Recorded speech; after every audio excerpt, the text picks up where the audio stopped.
நம்ம சேனலேருந்து தொடர்ந்தாப்பில் நீங்கள் வீடியோக்குள்ளே பார்க்க நினச்சிங்கன்னா எதுவும் நம்ம சேனலை சப்ஸ்கிரைப் பண்ணுங்க. சப்ஸ்கிரைப் பண்ணிங்க. கீழே பெல் சிம்பிள் இருக்கும், அதையும் கிளிக் பண்ணிங்க. வாங்க வீடியோக்குள்ளே போகலாம். ஒரு சிறுவன் தினமும் வந்து அந்த மரத்தில் ஏறி உட்கார்ந்து கொண்டு ஆடிப்பாடி விளையாடி போவான். அவனை பார்த்தாலே அந்த மரத்துக்கு ஆனந்தம் பொங்கும். திடீரென்று ஒரு நாள் அந்த சிறுவன் வரவில்லை. மரமும் அவனை எதிர்பார்த்து காத்திருந்தது. சில நாள் கழித்து அந்த சிறுவன் வந்தான். அந்த மரம் சந்தோஷத்துடன் அவனை பார்த்து, ஏன் இவ்வளோ நாள் வரவில்லை என்று, உனக்கு என்ன பிரச்சனை என்று கேட்டது அந்த மரம். என் நண்பர்கள் எல்லோரும் அழகழகாய் பொம்மைகள் வைத்திருக்கிறார்கள், ஆனால் என்னிடம் மட்டும் ஒன்றும் இல்லை என்றான் அந்த சிறுவன். கவலைப்படாதே, இந்த மரத்தில் உள்ள பழங்களை எடுத்துச் சென்று கடையில் விற்று பொம்மை வாங்கிக்கொள். என்னை பார்க்க அடிக்கடி வந்து கொண்டு இரு என்றது அந்த மரம்.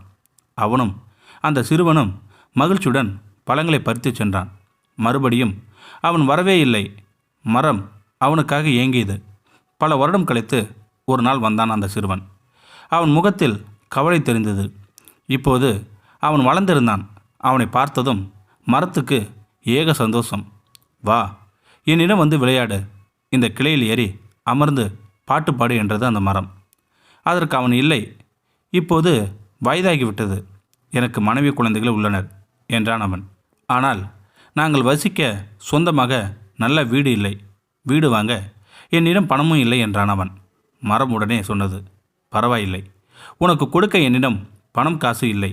அதற்கு பதில் என்னுடைய கிளைகளை வெட்டி எடுத்துச் செல், அதில் ஒரு வீடு கட்டிக்கொள் என்றது அந்த மரம். அவனும் கோடாரியால் கிளைகளை வெட்டத் தொடங்கினான். இப்படி உருடியாக என்னை பார்க்காமல் இருக்காதே, முடிந்தவரை வருடம் ஒரு முறையாவது வந்து பார்த்து செல் என்றது அந்த மரம். வேண்டிய கிளைகளை வெட்டி எடுத்துச் சென்றான் அவன். அதற்கு பின் பல வருடங்கள் வரவில்லை. அவன் வருவான் வருவான் என்று மரமும் நித்தமும் காத்திருந்தது. பல வருடங்கள் கழித்து பார்க்க வந்தான் அவன். மரம் அவனை பார்த்து ஆனந்தம் கூத்தாடியது. அவன் எப்போது போல சோகமாக இருந்தான். ஏன் இப்படி இருக்கிறாய் என்று மரம் கேட்டது. என் மீன்பிடி படகு உளுத்து விட்டது. படகு இல்லாதால் மீன் பிடிக்க முடியவில்லை, அதனால் வருமானம் இல்லை, நாங்கள் மிகவும் கஷ்டப்படுகிறோம் என்றான் அவன். மரம் துடித்து போனது. நான் இருக்கிறேன், என்னுடைய அடிமரத்தை வெட்டி எடுத்துக்கொள், இதை வைத்து நீ பெரிய படகு கட்டிக்கொள் என்றது அந்த மரம். அவன் அடிமரத்தை வெட்டும்போது, மறக்காதே, வருடத்திற்கு ஒரு முறை என்றில்லாமல் எப்போதாவது என்னை பார்க்க வா என்றது மரம். ஆனால் அவன் வரவே இல்லை. மரத்துக்கு நம்பிக்கை மெல்ல மெல்ல மறைய ஆரம்பித்தது. அப்போது அவன் வந்தான்.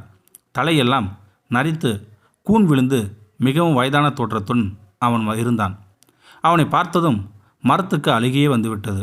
இப்போது உனக்கு கொடுக்க என்னிடம் பழங்கள் இல்லை, கிளைகள் இல்லை, அடிமரமும் இல்லை, உனக்கு கொடுக்க என்னிடம் ஒன்றுமே இல்லை என வருந்தியது அந்த மரம். அவன் சொன்னான், நீ பழங்கள் கொடுத்தாலும் அதை கடிக்க எனக்கு பற்கள் இல்லை, வீடு கட்டவும் படகு செய்யவும் என்னிடம் சக்தி இல்லை, இருந்தாலும் எனக்கு இப்போது ஓய்வு மட்டுமே தேவைப்படுகிறது என்றான் அவன். அப்படியே இதோ தரையில் கிடக்கும் என் வேர்களில் படுத்துக்கொள் என்றது அந்த மரம். அவனும் அந்த வேர்களில் தலை வைத்து படுத்து கொண்டான். இந்த சுகத்துக்குத்தான் அந்த மரம் பல வருடங்கள் ஏங்கி தவித்தது. இப்போது அந்த ஏக்கம் நிறைவேறியது. அந்த மரம் ஆனந்த கண்ணீர் விட்டது. இது மரத்தின் கதையல்ல, நிஜமான நம் பெற்றோர்களின் கதை. இந்த சிறுவனைப் போல் நாமும் சிறு வயதில் தாய் தந்தையரோடு விளையாடுகின்றோம். வளர்ந்து பெரியவனானதும் தமக்கென்று குடும்பம், குழந்தை என்று ஒதுங்கி விடுகின்றோம். அதன்பின் ஏதாவது தேவை அல்லது பிரச்சனை என்றால்தான் அவர்களை தேடி போகின்றோம். நம்மிடம் இருப்பவை எல்லாம் அவர்கள் கொடுத்தது என்பதை புரிந்து கொள்ளுங்கள். நம்மால் அவர்களுக்கு எதுவும் கொடுக்க முடியாது, நம்முடைய பாசம், அன்பு, நேரம் தவிர. அவர்கள் விரும்புவது அதுதான். இந்த வீடியோ உங்களுக்கு பிடிச்சிருந்தா கமெண்ட் பாக்ஸில் கமெண்ட் பண்ணுங்கள், கூட உங்கள் ஃப்ரெண்ட்ஸுக்கு ஷேர் பண்ணுங்கள். இதுவரை நம்ம சேனலை சப்ஸ்கிரைப் பண்ணுங்க. சப்ஸ்கிரைப் பண்ணிங்க. கீழே பெல் சிம்பிள் இருக்கும், அதையும் கிளிக் பண்ணிங்க. தேங்க்யூ ஃபார் வாட்சிங்.